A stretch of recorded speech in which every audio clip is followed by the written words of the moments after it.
에 있습니다. 사도행전 4장 36절부터 5장 11절까지 신약성경 193쪽에 있습니다.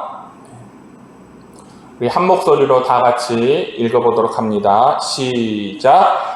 구브로에서 난 레위족 사람이 있으니 이름은 요셉이라.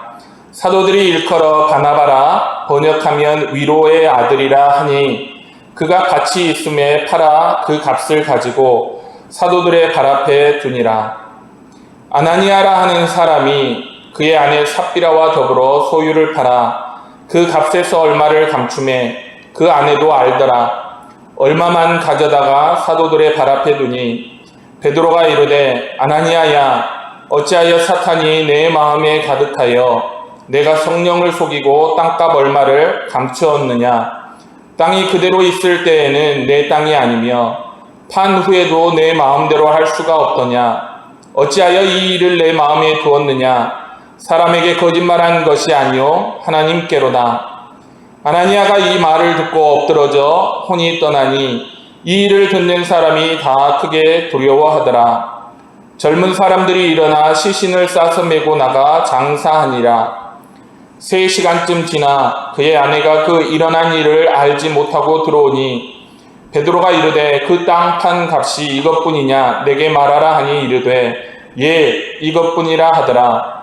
베드로가 이르되 너희가 어찌 함께 꾀하여 주의 영을 시험하려 하느냐. 보라 내 남편을 장사하고 오는 사람들의 발이 문 앞에 이르렀으니 또 너를 메어 내가리라 하니 곧 그가 베드로의 발 앞에 엎드려져 혼이 떠나는지라. 젊은 사람들이 들어와 죽은 것을 보고 메어다가 그의 남편 곁에 장사하니 온 교회와 이 일을 듣는 사람들이 다 크게 두려워하니라. 아멘. 오늘 이 말씀을 가지고 아나니아와 삽비라라는 제목으로 함께 말씀을 나누고자 합니다.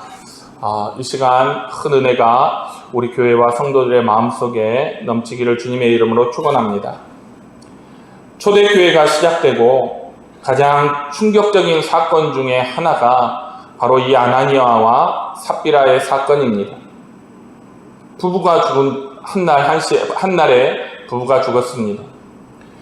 대부분 이 기사를 읽으면 왜일까라는 생각을 하죠.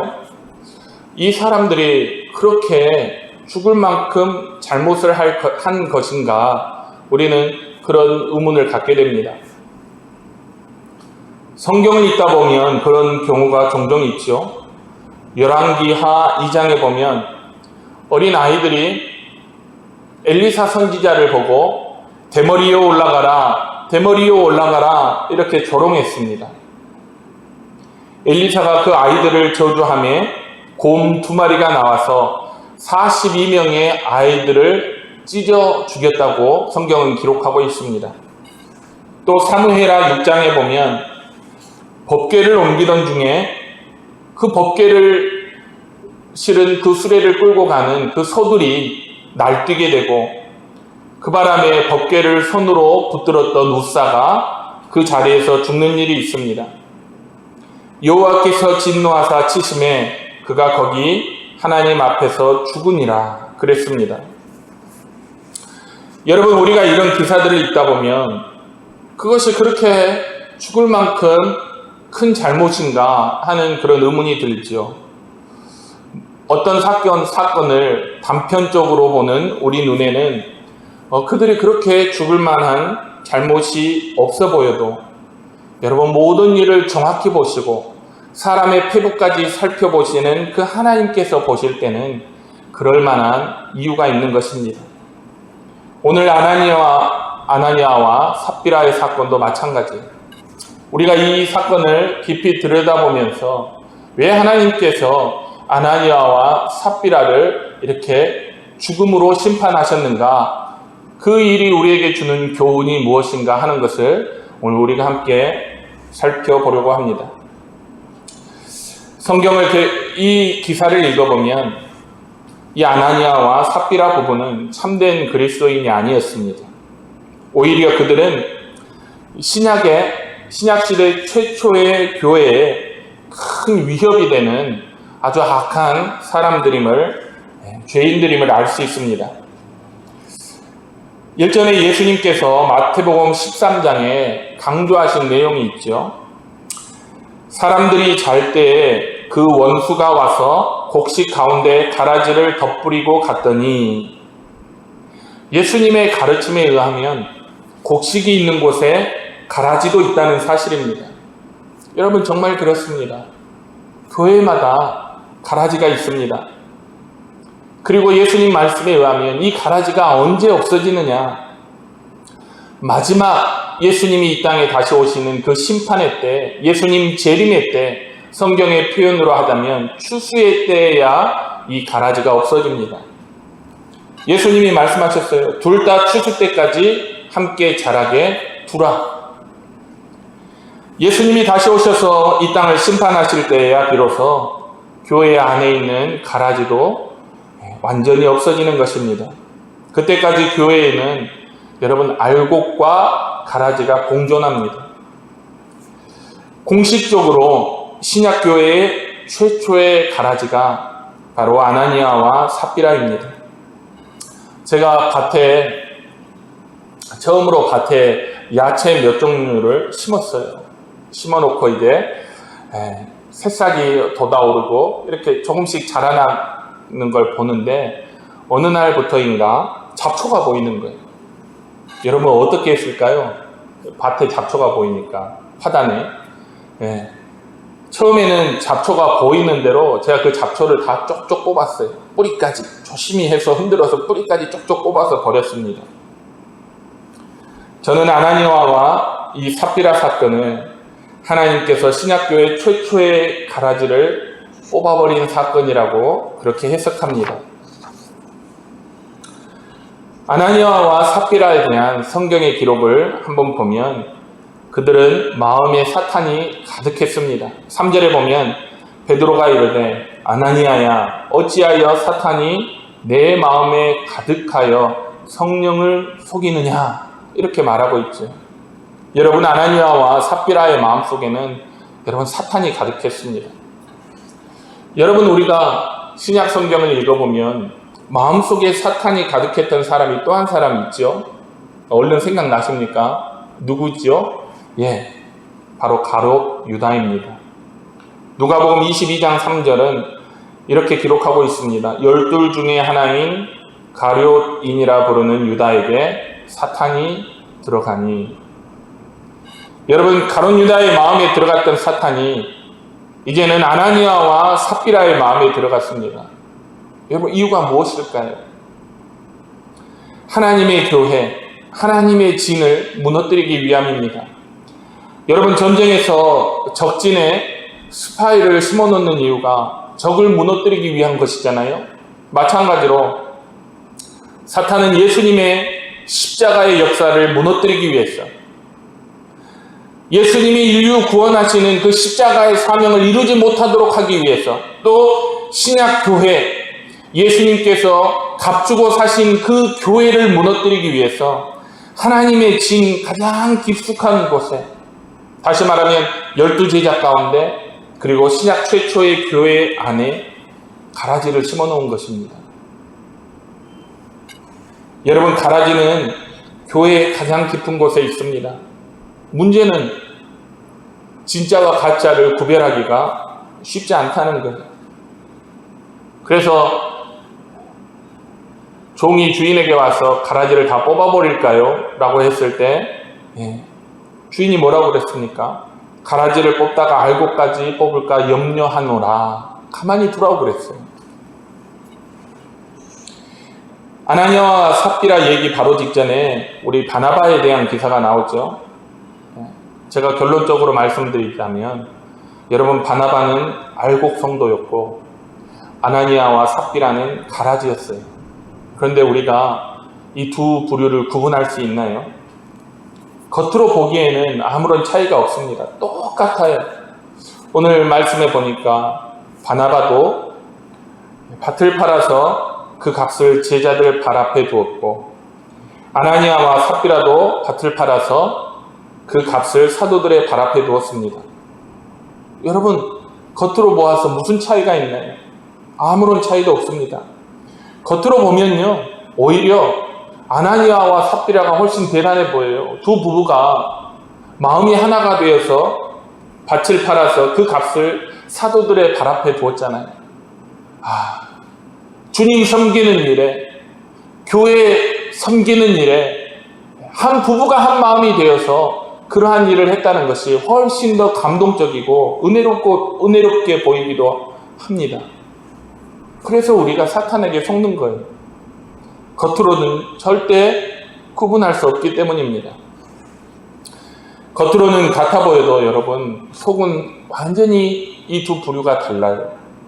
가라지의 특징은 방금 전에도 말씀드렸지만 그 마음에 사탄이 가득해요. 아나니아와 삽비라에 대해서 성경은 그들의 마음에 사탄이 가득하다고 기록하고 있죠. 알고 긴 바나바는 어떨까요? 사도행전 11장 24절에 의하면 바나바는 착한 사람이요 성령과 믿음이 충만한 자라 그랬어요. 여러분, 알곡 중에 알곡, 스데반 집사님에 관한 기록도 뭐라고 했냐면 믿음과 성령이 충만한 사람이라고 기록하고 있어요. 이처럼 알곡 성도들의 마음은요, 성령과 믿음으로 충만합니다. 여러분, 가라지는 사탄이 충만해요. 그러나 알곡은 믿음과 성령이 충만합니다. 알곡과 가라지는 마음에 든 것이 완전 달라요. 완전히 다른 종류입니다. 오늘 이 말씀은 하나님께서 교회들을 향해서 주의를 주신 거예요. 눈에 보이는 것이 다가 아니다. 사람을 겉모습으로 판단하지 말고 성령의 역사로 분별하라. 이렇게 교회들에게 경고하신 거예요. 겉모습으로 판단하면 여러분, 교회들이 나중에는 가라지들이 판을 치는 대상이 됩니다. 마음에 사탄이 가득한 사람들이 양의 탈을 쓰고 막 교회를 흔듭니다. 나중에는요, 그 탈도 벗어버려요. 악한 모습 다 드러내놓고 교회를 자기 손에 들고 마음대로 흔드는 것을 우리가 볼 수 있습니다. 그걸 조심하라고 하나님께서 신약교회 최초의 가라지 아나니아와 삽비라를 뽑아버리신 거예요. 두 번째로 아나니아와 삽비라는 성령을 속이려고 했습니다. 3절에 보니까 내가 성령을 속이고 그랬어요. 내가 성령을 속이고, 삽비라에게는 너가 성령을 시험하고, 여러분, 거짓과 속임수의 원조는 사탄마귀죠. 요한복음 8장 44절에 사탄에 대해서 이렇게 기록해 놓았습니다. 그는 처음부터 살인한 자요, 진리가 그 속에 없으므로 진리에 서지 못하고 거짓을 말할 때마다 제 것으로 말하나니 이는 그가 거짓말쟁이요 거짓의 아비가 되었습니다. 여러분, 그들의 마음에 사탄이 가득하니 당연히 하나님과 교회를 속이려고 한 것이죠. 가룟 유다도 여러분, 거짓말로 예수님을 속이고 동료들을 속이려 했잖아요. 거짓 입맞춤까지 했잖아요. 이게 가라지의 특징입니다. 가라지들은요, 거짓말로 하나님과 사람을 속이려고 해요. 성경에 의하면 거짓말하는 사람은 진리가 그 안에 있지 않습니다. 진리가 곧 생명인데 진리가 그 안에 없어요. 여러분, 참된 그리스도인은 하나님 앞에 진실합니다. 물론 교회 앞에도 진실하죠. 여러분, 거짓말하지 않습니다. 속이지 않습니다. 외식하지 않습니다. 왜냐하면 그 안에 진리가 있기 때문이에요. 사도행전 4장 32절에 보면 믿는 무리가 한 마음과 한 뜻이 되어 모든 물건을 서로 통용하고 자기 재물을 조금이라도 자기 것이라 하는 이가 하나도 없더라 그랬어요. 바로 오늘 기사 바로 앞전에 있는 내용이죠. 여러분, 이게 외식이 아니에요. 진심에서 그런 것이죠. 여러분, 이게 정말 중요합니다. 저는 이걸 막 별표를 3개나 쳐놨어요. 제 이 본문에. 교회가 진짜 교회가 되면, 여러분, 성도가 진짜 성도가 되면 모든 것이 진심이에요. 봉사하는 것도 진심이요, 헌신하는 것도 진심이요, 서로 사랑하는 것도 진심이요, 하나님 앞에 예배드리는 것도 진심이요, 기도하는 것도 진심이요, 헌금하는 것도 진심이요, 청소하는 것도 진심이고, 모든 그가 하나님 앞에 행하는 모든 것이 다 진심이에요. 거기에 외식이 없습니다. 사람들 앞에 잘 보이려고 그렇게 하지 않습니다. 보세요. 오늘 본문에 보면 바나바가 밭을 팔았습니다. 이 밭을 원문으로 보면 아그로스라고 표현을 했어요. 큰 밭이에요. 큰 밭. 그는 진심으로 그 큰 밭을 팔아서 사도들의 발 앞에 두었습니다. 37절에 그가 밭이 있음에 팔아 그 값을 가지고 사도들의 발 앞에 두니라 그랬죠. 반면에 아나니아와 삽비라는 작은 밭을 팔았어요. 코리온이라고 그래요. 코리온. 원문이 달라요. 작은 밭이라는 뜻이죠. 그런데 이 작은 밭, 그것이 아까워서 그 값을 얼마를 감추고 마치 다 드린 것처럼 그렇게 외식하고 거짓말했어요. 여러분, 알곡과 가라지, 알곡과 쭉정이는요, 진심에 있어서 이렇게 다릅니다. 가라지는 모든 걸 거짓으로 하지만 알곡은 모든 일에 있어서 진심이에요. 정말 진심입니다. 저는 이 말씀을 강의하면서 진실이 뭘까 궁금했어요. 왜 그렇게 아까운 밭을 왜 팔았을까? 안 팔아도 아무도 뭐라 하지 않는데 왜 팔았을까? 여러분, 성경 어디에도요, 하나님 앞에 가진 것 모든 걸 다 바쳐야 된다, 무조건 가진 재산 다 팔아서 하나님께 바쳐야 된다, 그런 말 없어요. 하나님께서 자기 마음에 자기 기쁨대로 자기 믿음대로 하는 거예요. 누가 아무도 뭐라 하잖아요. 하나님도 뭐라 하지 않습니다. 그런데 이 사람들은 왜 이 밭을 팔았을까? 그렇게 아까운데. 교회를 속인 것이죠. 교회를 속여서 마치 자기를 진실한 그리스도인으로 위장하는 것입니다. 여러분, 생각해 보세요. 만일 초대교회 사람들이 속아서 이 아나니아와 삽비라를 교회의 핵심 멤버로, 중책으로 이렇게 받아들였다면 여러분, 그 교회에 어떤 일이 일어났을까요? 우리가 성경에 보면 나중에 이 바나바를 교회의 집사로 세우잖아요. 믿음과 성령이 충만한 사람. 네. 마찬가지로 아나니아와 삽비라가 그런 사람인 줄 알고 집사로 세웠다면 어떤 일이 있을까요? 그때부터 가라지는요, 교회를 파괴하는 일을 앞장서서 했겠지요. 교회가 은혜 받는 일을 방해하고 선교하고 전도하는 일도 방해하고 서로 사랑하지 못하도록 이간질하고 연약한 교인들을 데려다가 자기보다 배나 지옥 자식 만드는 일에 앞장서겠지요. 왜? 그들의 마음에 사탄이 가득하니까요. 화단에 보니까 이렇게 잡초 중에 넝쿨 잡초가 있더라고요. 넝쿨 잡초를 가만히 보면 어느 날, 전날까지도 없었는데 어느 날 가서 보면요, 넝쿨 잡초가 올라와서 다른 식물들을 칭칭 감고 올라가기 시작하는 걸 봐요. 그래서 그걸 이렇게 잡아 떼내려고 보면 되게 단단하게 감았더라고요. 다른 식물이 자라지 못하게 하는 거예요. 다른 식물이 자라지 못하다. 나중에는 그게 크면 넝쿨 잎이 커져가지고 햇볕을 다 가려서 그 식물을 고사시킵니다. 또 잡초가 있어요. 다른 잡초들. 그 잡초들을 보면 꼭 그 잡초들은 다른 식물의 뿌리 쪽에다가 뿌리를 뻗더라고요. 양분을 다 뺏어가는 거예요. 여러분, 가라지는 다른 성도가 은혜 받는 것을 방해하고 받은 은혜도 빼앗아가 버립니다. 가라지는 교회가 성장하는 것을 방해하고 교회를 쪼개고 흩어지는 일에 앞장섰지. 가라지는 자기만 좋은 것을 다 독차지하고 다른 성도들은 영적으로 굶어 죽게 합니다. 가라지의 특징이 뭡니까? 다른 건 다 죽어도 자기만 살면 되는 거예요. 이처럼 교회를 죽이는 것이 가라지의 목적이에요. 아나니아와 삽비라가 성령을 속이고 교회를 속이는 것은요, 여러분, 명백히 의도된 것입니다. 부부가 서로 짠 거예요.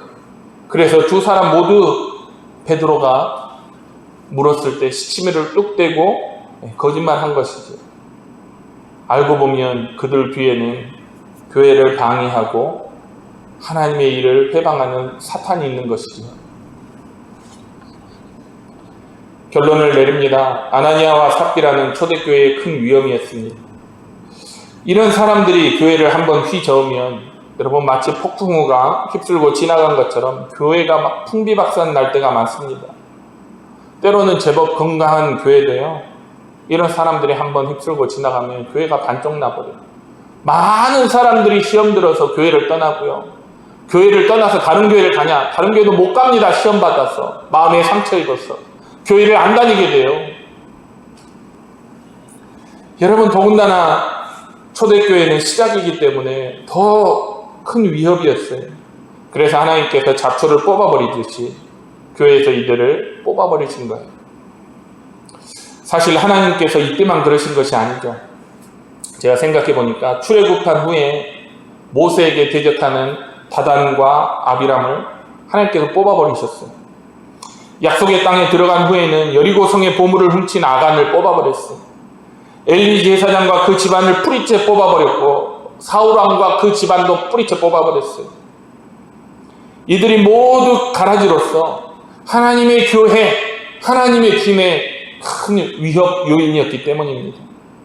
특별히 새롭게 시작하는 시점들이요, 이런 하나님께서 가라지를 뽑은 때를 보면 특별히 굉장히 중요한 하나님 나라의 중요한 일을 시작하는 그 시점에 있어서 하나님은 하나님의 교회와 하나님의 나라에 위협이 되는 요소들을 뿌리째 뽑아버리는 거예요.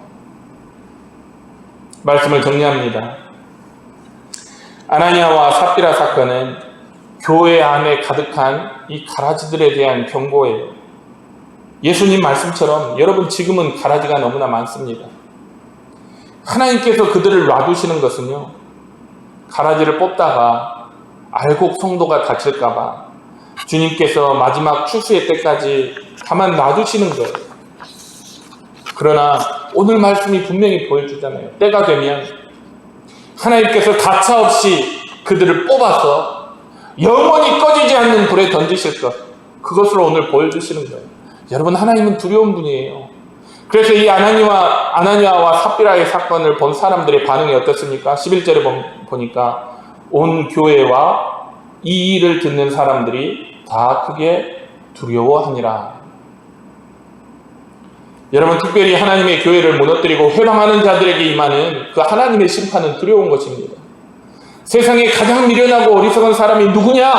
하나님을 향하여, 그 하나님의 교회를 향하여 싸움하는 자, 대적하는 자가 가장 어리석은 자. 여러분, 누가 지혜로운 자냐? 하나님을 두려워할 줄 아는 자, 심판해 주신 하나님을 두려워하고 하나님께서 거하시는 교회와 주님의 몸된 전을 두려워할 줄 아는 자가 지혜로운 자예요. 그것이 인간의 지혜입니다. 우리 사랑하는 교회와 성도 여러분에게 그와 같은 지혜가 충만하시기를 주님의 이름으로 축원합니다. 또 한 가지는 사람을 겉으로만 보고 판단하지 말라는 거예요. 지금 정말 중요한 때. 엊그제 연합회 모임이 있었어요. 연합회 모임에서 새 교회가 연합회를 탈퇴하겠다는 거예요. 그 이유가 한 교회가, 지금 울릉도의 37개의 교회 중 한 교회가 그들이 주장하고 전하는 모든 말씀이 분명히 이단적이라는 거죠. 분명히 이단적이기 때문에 우리는 연합회, 그 이단적인 교회가 속해 있는 한은 연합회와 함께 활동할 수 없다 하면서 탈퇴를 선언하는 거예요. 그래서 그 회의 가운데 그랬죠. 우리 모두가 다 그것에 대해서 인지하고 있고 주의 깊게 살펴보고 있다. 앞에서 그것에 대처해 나갔으면 좋겠다. 탈퇴하고 교류를 끊고가 아니고 우리가 힘을 합해서 지혜를 모아서 정말 지혜롭게 그 이단 문제를 대처해 나갔으면 좋겠다 하고 결론을 내렸습니다. 여러분, 겉으로 보면 이단이 훨씬 더 능력 있어 보이고요. 겉으로 보면 이단이 진짜로 더 진짜 같아요. 사기꾼이 더 착해 보인다고 하잖아요. 그래서 사기꾼에게 넘어가, 사기꾼이 얼굴에 나 사기꾼 써있는 사람이 어디 있습니까? 여러분, 사람을 겉으로만 보고 판단하지 말아야 돼요. 오늘 말씀이 주시는 교훈이에요. 그 사람의 마음이 사탄으로 가득한지 믿음과 성령으로 충만한지 분별할 수 있는 지혜가 우리에게 필요한 거죠. 그걸 분별해야 합니다. 여러분, 그리스도인은요, 미련한 것도 죄예요. 미련하면 안 됩니다. 예수님께서 제자들에게 뭐라고 그랬죠? 뱀처럼 지혜롭고 비둘기같이 순결하라 말씀하셨어요. 지혜로운 게 뭐예요? 여러분, 지혜로운 게 공부 많이 한 게 지혜로운 것입니까? 아니죠. 하나님의 말씀을 가지고 세상을 판단할 수 있는 게 그게 지혜입니다. 하나님 말씀을 믿는 믿음이에요. 하나님 말씀을 알고 깨닫는 것이 그게 지혜입니다. 하나님께서 이 말씀을 우리에게 주셨어요. 참과 거짓을 분별할 수 있도록 이 귀중한 말씀을 주셨는데 우리가 그것을 사용하지 않고 배우지 않고 그 말씀으로 세상을 바라보지 않는 게 그게 미련한 거예요. 그래서 그게 죄가 되는 것입니다. 저는 예수님께서 제자들에게 뱀처럼 지혜롭고 비둘기같이 순결하라 하신 말씀이 이 마지막 때를 살아가는 교회와 성도들에게 너무너무나 중요한 말씀이고 지금은 그 어느 때보다도 필요한 말씀이라고 생각합니다. 그래서 저도 노력하는 거예요. 재미있는 얘기가 아니라 우리가 참과 거짓을 분별하고 하나님의 복음을 제대로 깨달을 수 있고 하나님의 뜻이 무엇인지를 분별할 수 있는 그런 교회와 성도들을 세워갈 수 있도록 그렇게 그걸 목적으로 말씀을 준비하고 선포하는 거예요. 여러분, 정말 마지막 때 들려오는 얘기, 과학의 발전, 인공지능의 발전, 또 여러 가지 발전에 관한 얘기들을 들어보면 정말 우리는 마지막 때를 살아요. 마지막으로 갈수록 거짓이 판을 치게 되겠죠. 하나라도 더 미혹해서 넘어지게 하려고. 그렇기 때문에 우리는 이 마지막 때에 깨어 있어야 됩니다. 뱀처럼 지혜롭고 비둘기같이 순결한 교회와 성도들이 되어야 됩니다. 저는 우리 사동교회가 하나님의 말씀을 주의 깊게 듣고 그 말씀을 통해서 지혜를 무장할 수 있는, 지혜로 충만히 채워질 수 있는 그런 교회와 성도들이 되시기를 주님의 이름으로 축원합니다. 기도하겠습니다. 사랑과 은혜가 충만하신 아버지 하나님 감사합니다. 우리 예수님께서 경고하신 것처럼 지금 이 시대에 어느 교회나 가라지들로 가득합니다.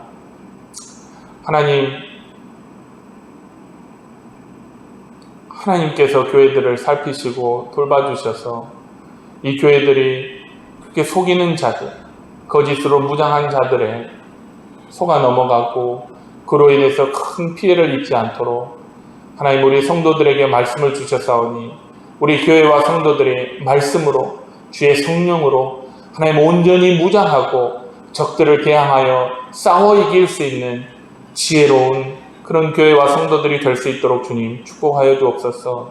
마지막을 만나고 마지막을 살아가는 우리 교회와 성도들이 뱀처럼 지혜롭고 비둘기와 같이 순결하여서 정말 이 세상에서 승리하는 그런 교회와 성도들이 될 수 있도록 주님 축복하시고 인도하여 주시옵소서.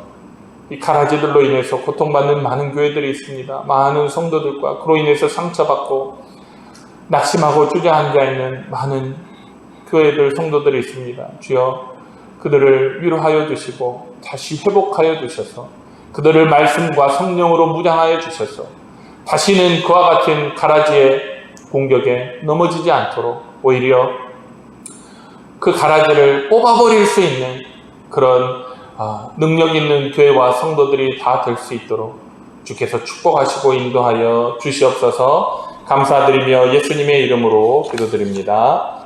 아멘.